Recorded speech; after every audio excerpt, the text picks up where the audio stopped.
जय हिंद साथियों, स्वागत है आप सभी का प्रयागराज फिजिकल एकेडमी के इस ऑनलाइन प्लेटफॉर्म पर। आज हम आ गए हैं अग्निवीर, जो कि 2024-25 में जितने अग्निवीर के तहत एग्जाम होने वाले हैं, चाहे वो नेवी का एमआर और एसएसआर हो, या अग्निवीर के तहत जीडी का हो, या और ट्रेडमैन या नर्सिंग के जितने भी आते हैं, जहां भी जीएस आता है, सबके लिए ये शानदार क्लास है, जिसमें हम क्वेश्चन के साथ साथ उसका डिस्क्रिप्शन भी पढ़ेंगे, उसके विषय में डिस्कशन भी करेंगे। और ये शानदार क्लास शुरू करते हैं हम पहले क्वेश्चन से। और देखिए ये शानदार क्वेश्चन, पहला ही क्वेश्चन बहुत ही जबरदस्त है। क्वेश्चन क्या कह रहा है भैया? भारत की भूमि सीमा से सटे निम्नलिखित में से किस देश की आधिकारिक मुद्रा निगुल्ट्रम है? मस्तिष्क की सीमाओं का उल्लंघन करने वाला ये शानदार प्रश्न आपके पड़ोसी देशों से है। ध्यान दीजिएगा, क्वेश्चन आपके पड़ोसी देशों से है, लेकिन क्वेश्चन बहुत ही शानदार है। आप देखते ही चकरा जाएंगे कि ये निगुल्ट्रम, जो कि इतनी गंदे नाम वाली मुद्रा है, ये कौन सा देश चलाता है? और अपने पड़ोसी देश है। सबसे शानदार बात तो है ये अपना पड़ोसी देश है। तो निगुल्ट्रम किस देश की मुद्रा है भैया? तो ये भूटान की मुद्रा है। कहाँ की मुद्रा है? निगुल्ट्रम भूटान की मुद्रा है। ऐसे ही शानदार प्रश्नों के लिए और डिस्कशन के लिए बने रहिए। बताते हैं कुछ नई चीजें हम लोग भूटान के बारे में। जो निगुल्ट्रम है ये क्या है? भूटान की आधिकारिक मुद्रा है। आज जैसे भारत की आधिकारिक मुद्रा रुपया है, बांग्लादेश की टका है, ऐसे ही निगुल्ट्रम की आधिकारिक भूटान की आधिकारिक मुद्रा निगुल्ट्रम है। भूटान दक्षिण एशिया में एक स्थल रुद्र देश है। ध्यान देना, स्थल रुद्र देश क्या होते हैं? जो जिसकी एक भी सीमा किसी भी जलीय बड़े भाग से ना मिलती हो, यानी ना ही किसी महासागर से, ना ही किसी सागर से, ना ही किसी समुद्र से।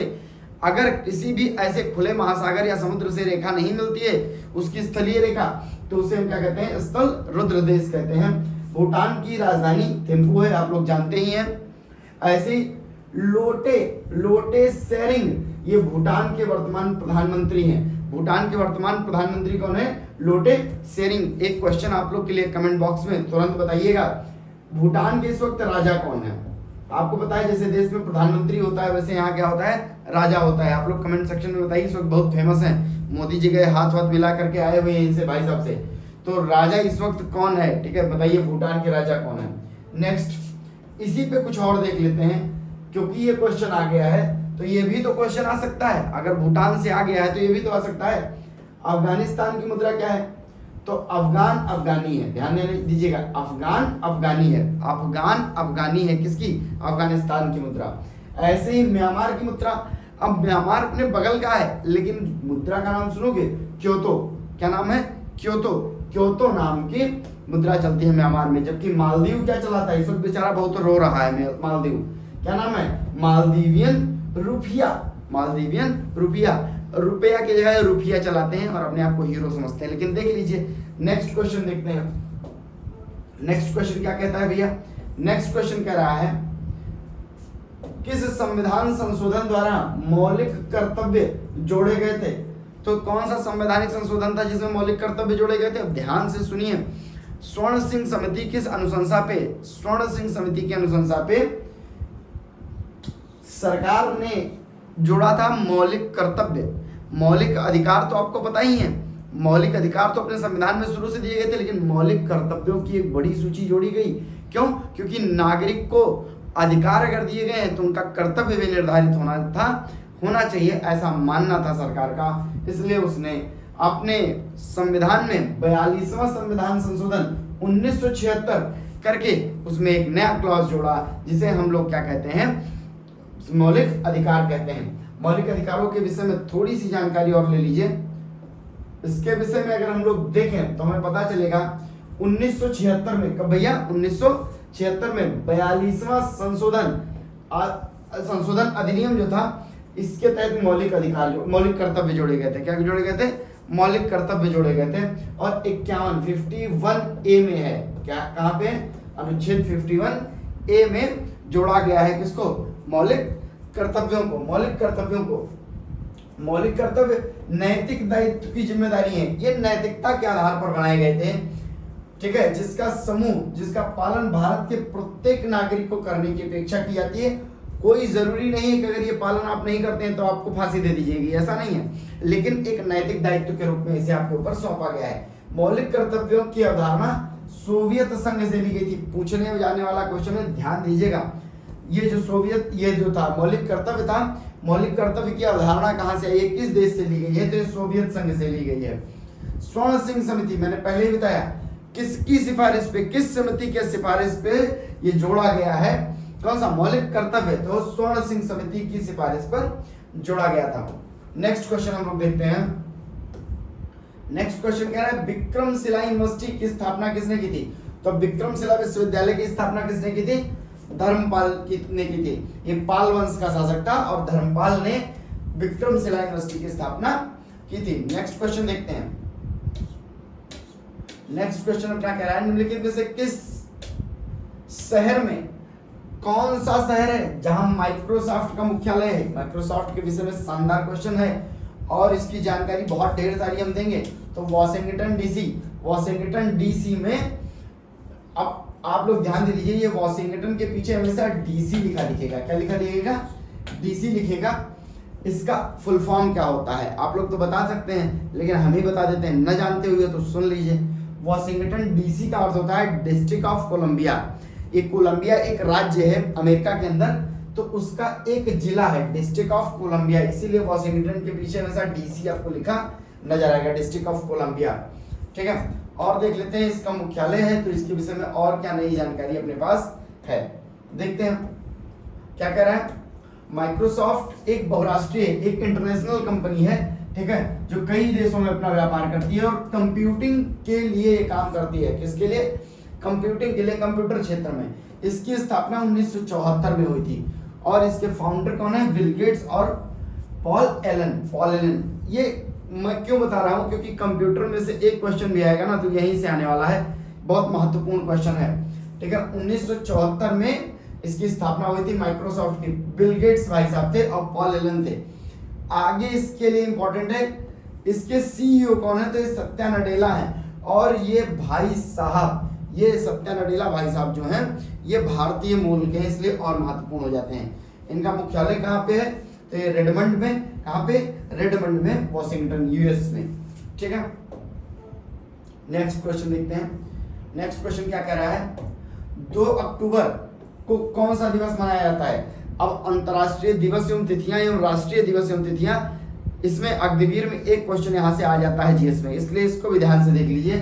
क्वेश्चन कह रहा है 2 अक्टूबर को कौन सा दिवस मनाया जाता है, अंतर्राष्ट्रीय अहिंसा दिवस के रूप में। किसके रूप में, अंतर्राष्ट्रीय अहिंसा दिवस के रूप में। और 2 अक्टूबर को हुआ क्या था, अपने प्यारे गांधी जी की इस दिन क्या हुआ था, जन्म हुआ था। हाँ, जन्म हुआ था, डेथ नहीं हुई थी। ठीक है, इसलिए अंतर्राष्ट्रीय अहिंसा दिवस के रूप में इसे मनाया जाता है। और भारत में केवल 3 ही राष्ट्रीय दिवस हैं अभी तक, अब 4था राष्ट्रीय दिवस ऐड किया गया है। 3 राष्ट्रीय दिवस कौन से थे, तो एक स्वतंत्रता दिवस था 15 अगस्त, 26 जनवरी को गणतंत्र दिवस था और 2 अक्टूबर को क्या था, 2 अक्टूबर को गांधी जयंती थी। ये 3 राष्ट्रीय दिवस मनाए जा रहे थे।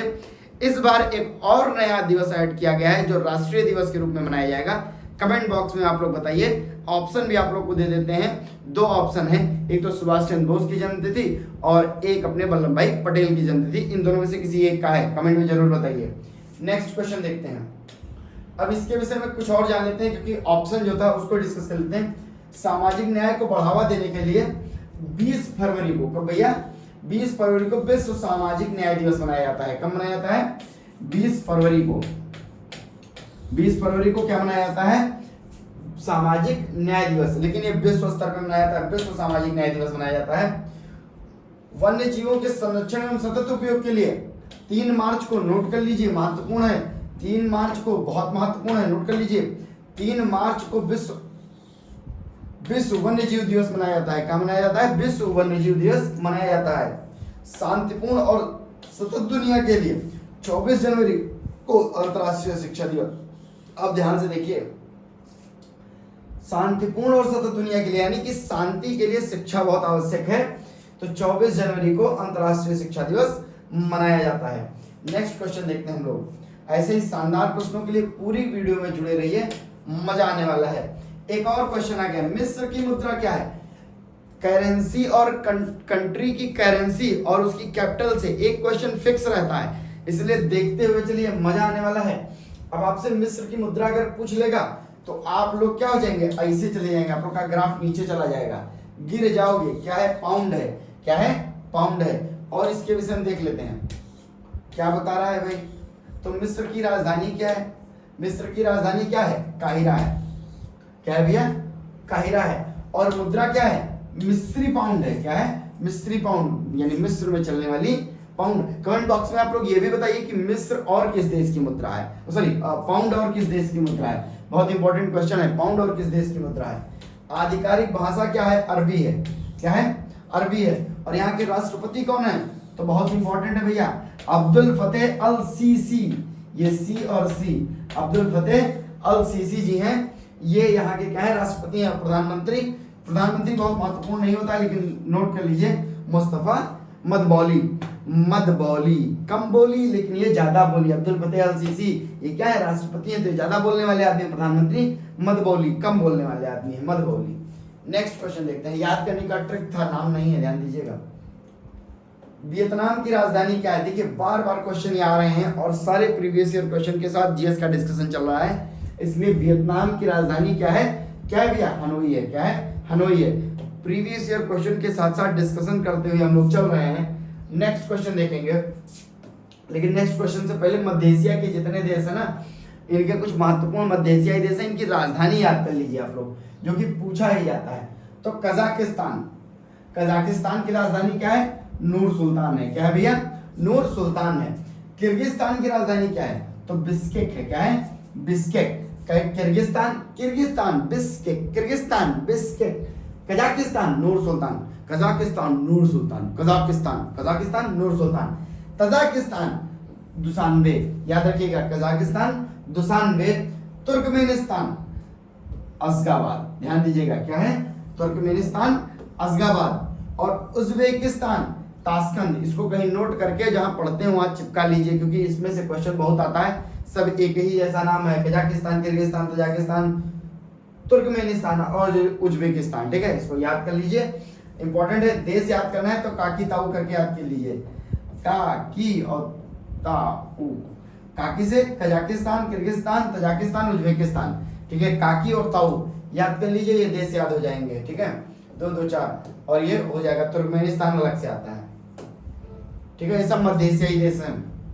नेक्स्ट क्वेश्चन देखते हैं। अब इस क्वेश्चन का जवाब तो आप लोग दो ही दोगे, इस क्वेश्चन का जवाब तो आप लोग दे ही दोगे, क्योंकि ये क्या है, क्रिकेट से, और क्रिकेट तो खूब देखा ही जा रहा है। देश की आधा ज्यादा युवा सट्टेबाज हो गया है, सब उस पे ड्रीम 11 पे सट्टा लगा रहे हो। चलो तो इसको बताओ, straight from the heart an autobiography किसकी पुस्तक है, straight from the heart an autobiography किसकी रचना है, तो एक कपिल देव की रचना है। किसकी भैया, कपिल देव की रचना है। कपिल देव की कुछ और किताबें लेकर के आया हूँ, नोट कर लीजिए, इंपॉर्टेंट है, क्योंकि पहले ही आकर के युवराज बताते हैं, क्या कहते हैं कि कितना अगर जानते हो क्रिकेट के बारे में तो चलो सट्टा लगाओ। हम बताते हैं अगर जितना ही जानते हो क्रिकेट के बारे में तो चलो पढ़ाई करो। क्या नाम है, कपिल देव के द्वारा लिखी गई कुछ और पुस्तक, cricket my style, cricket in my style, मैं अपने स्टाइल से खेलता हूँ। कौन कह रहा है, कपिल देव कह रहे हैं। और क्या कह रहे हैं, वी द सिख, क्योंकि ये क्या है, सिख है, तो कहते हैं वी द सिख, ये कह रहे हैं। और बाय गॉड्स डिक्री, मतलब हम गॉड की डिक्री लेते हैं। ठीक है, बाय गॉड्स डिक्री, ये 3 पुस्तकें इनकी और हैं, इसके ऊपर हमने बता ही दिया। अब लक्ष्मण के, वीवीएस लक्ष्मण की भी एक बहुत इंपॉर्टेंट पुस्तक है, 281 एंड बियॉन्ड, 281 रन बना दिए थे और इसके बाद भी बनाना चाहते थे, 281 एंड बियॉन्ड, ये वीवीएस लक्ष्मण की पुस्तक है, ये इनकी जीवनी है। युवराज सिंह की जीवनी का क्या नाम है, the test of my life, the test of my life. शायद इनको कोई रोग हो गया था, क्या कैंसर हो गया था क्या, ऐसा कुछ था, इनको कोई रोग हो गया था, तो अपना टेस्ट कराना चाहते हैं, याद करने के लिए बता रहा हूँ, याद कर लीजिए। युवराज सिंह की क्या नाम है, the test of my life, playing it my way and change your dreams, my autobiography. अब ये सचिन तेंदुलकर भाई साहब हैं, प्लेइंग इट माई वे, कोई चीज खेलना है तो मेरे तरीके से खेलो। सचिन तेंदुलकर क्या कह रहे हैं, कोई चीज खेलना है तो मेरे तरीके से खेलो, दूसरे तरीके से मत खेलो। तो प्लेइंग इट माई वे, ये कौन बता रहा है, सचिन तेंदुलकर बता रहे हैं। इंपॉर्टेंट है, नोट कर लीजिए, मन हो स्क्रीनशॉट ले लीजिए, याद कर लीजिए, रुक गए हैं स्क्रीनशॉट ले लो। नेक्स्ट क्वेश्चन देखते हैं। अंतरराष्ट्रीय सॉरी आर्कटिक और अंटार्कटिक क्षेत्र कहाँ पाए जाते हैं? तो इंपॉर्टेंट रूप से आपको बता दें, आपको पता है अपनी पृथ्वी ऐसी है कुछ, और ये ऐसी झुकी हुई है 23.5 डिग्री पर, ये ऐसी राउंड कर रही है, ठीक है, ऐसा राउंड कर रही है। तो इसके ये जो दो ध्रुव है, एक नॉर्थ और एक साउथ, ये नॉर्थ और साउथ जो दो पोल है ना, इन पोलों को, एक पोल को क्या कहते हैं? उत्तरी ध्रुव, और नीचे दक्षिणी ध्रुव। तो उत्तरी ध्रुव जो है इसे आर्कटिक बोलते हैं, क्या बोलते हैं? आर्कटिक बोलते हैं, और नीचे वाले को क्या बोलते हैं? अंटार्कटिक बोलते हैं। तो आर्कटिक और अंटार्कटिक कहाँ है? उत्तरी और दक्षिणी ध्रुव पर दो सागर पाए जाते हैं। नेक्स्ट क्वेश्चन देखते हैं। नेक्स्ट क्वेश्चन क्या कह रहा है? ये कह रहा है संविधान सभा, क्या भैया? संविधान सभा का निर्माण किस योजना के तहत हुआ था? महत्वपूर्ण प्रश्न है, पॉलिटी से प्रश्न है, राजनीति विज्ञान से प्रश्न है। क्या कह रहा है कि जो अपना संविधान निर्माण हुआ है ये किस योजना के तहत हुआ है? तो लास्ट में, सबसे लास्ट में कैबिनेट मिशन ही आया था। क्या आया था? कैबिनेट मिशन आया था, और कैबिनेट मिशन ने ही लास्ट में मना लिया था। भारत देश के जो दो अलग अलग तरीके के लोग थे, कांग्रेस और मुस्लिम लीग, इसको मना लिया था कि एक टेबल पर बैठ करके आप लोग क्या बनाइए, भारत के लिए एक नया आईन बनाइए, एक नया संविधान बनाइए जो देश को चलाने के लिए महत्वपूर्ण होगा। और ये कौन सी योजना थी? कैबिनेट मिशन थी। नेक्स्ट क्वेश्चन देखते हैं। नेक्स्ट क्वेश्चन क्या कह रहा है भैया? क्या बात है? अब सुल्तान अबू बकर शाह निम्नलिखित में से किस राजवंश से थे? अबू बकर शाह, अब इनका नाम आपने नहीं सुना होगा, ये बहुत थोड़े दिन के लिए बने थे, अबू बकर शाह। तो अबू बकर ये किस वंश का था? ये तुगलक वंश का शासक था। किस वंश का था भैया? तुगलक वंश का शासक था। इसके विषय में कुछ और बातें जान लेते हैं। आप इन वंशों के विषय में, क्या है भैया, इन वंशों के विषय में कुछ और जानकारी है। क्या जानकारी है? भारत में गौरी वंश यानी गौर वंश जिसे कहते हैं, इस नाम का कोई राजवंश ही नहीं हुआ, क्योंकि गौरी तो आया था आक्रमण करने, आक्रमण करके चला गया, उसने अपना वो बिठा दिया, अपने एक सैनिक को बिठा दिया भारत में शासन करने के लिए। तो गौरी तो जहाँ, तो गौर वंश का शासक था कौन? मोहम्मद गौरी गौर वंश का शासक था। गौर कोई वंश भारत में था ही नहीं, तो ये ऑप्शन से वहां वैसे ही हट गया था। जिसने उत्तर पश्चिम भारत के कुछ हिस्सों पर आक्रमण किया और उन्हें जीत लिया था। गुलाम वंश की स्थापना 1206 में किसने की थी? तो यही था, मोहम्मद गौरी था, ठीक है। महमूद गजनी, उसके बाद गौरी आया था। 1990 तक ये चला, 1290 तक चला था। इसने दिल्ली पर शासन किया था, किस नाम से? गुलाम वंश के नाम से। और इस वंश के कुछ उल्लेखनीय शासक, महत्वपूर्ण शासक कौन था? कुतुबुद्दीन ऐबक। जो 1206 में जब गौरी जाता है तो किसको बनाया जाता है? ये कुतुबुद्दीन ऐबक को ही बनाया जाता है, ठीक है। फिर इल्तुतमिश और फिर बलबन, ये तीन महत्वपूर्ण शासक थे। इसी में रजिया थी, किसकी? सुल्तान इल्तुतमिश की बिटिया का नाम था क्या? रजिया, एकमात्र महिला सुल्तान, ठीक। फिर लोधी वंश आता है, ये 1451 से 1526 तक चलता है। 1526 में बाबर इसी वंश को, लोधी वंश को हरा करके और क्या कर लेता है? दिल्ली पर शासन कर लेता है। यहीं से पड़ता है आपके मुगल वंश की नींव पड़ती है। इस वंश का सबसे प्रसिद्ध शासक सिकंदर लोधी था, जिन्होंने आगरा शहर की स्थापना की थी। अब क्वेश्चन बहुत इंपॉर्टेंट है, आगरा शहर की स्थापना किसने की थी? तो किसने की थी भैया? सिकंदर लोधी ने की थी। किसने की थी? सिकंदर लोधी ने की थी। नेक्स्ट क्वेश्चन देखते हैं।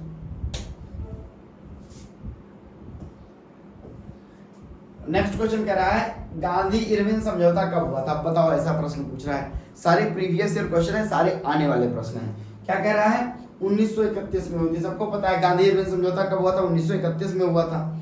और इसी के बाद गांधी जी चल देंगे कहाँ पे? चले जाएंगे गोलमेज सम्मेलन में। यही बात हुई थी कि भाई आप अपना क्या करिए, ये जो असहयोग आंदोलन, सॉरी वो जो शुरू किए सविनय अवज्ञा खत्म करिए और चलिए कहाँ पे?